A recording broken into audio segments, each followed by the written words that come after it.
ตัวหญิงสาวหลอกลวงและส่อโกงขายปี้รถไฟปี้ยนต์ทางออนไลน์วันที่24เมษายน2025ผ่านมา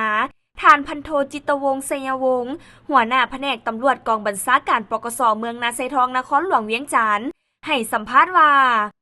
วันที่6 มังกร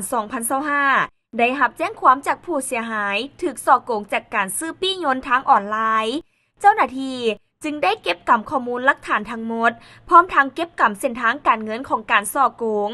ฮอดวันที่4 มีนาคม2025ทางเจ้าหน้าที่เมืองนาไซทองจึงสามารถกักตัวผู้เกี่ยวได้ซื้อนางเพชรมณีอายุ22 ปีอยู่บ้านมีไซเมืองปากสันแขวงบริคำไซผ่านการสืบสวนสอบสวนผู้เกี่ยวได้ให้สารภาพว่าได้เริ่มกระทำการส่อโกงทางออนไลน์แต่ปี2022เป็นต้นมาเบื้องต้นแม่นได้ใส่สื่อ Facebook MN เพื่อโฆษณาขายปี้รถไฟซึ่งเห็นให้หลายคนหลงเชื่อโอนเงินค่าจองปีและโอนเงินเข้าบัญชี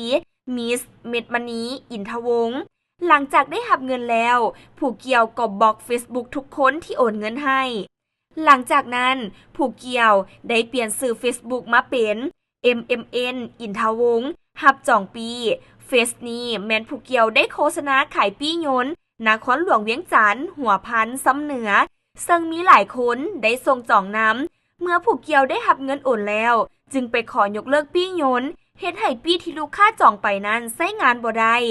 ต่อกับเหตุการณ์ดังกล่าวได้สร้างความเสียหายให้บุคคลจำนวนหลายยังบ่สามารถประเมินความเสียหายได้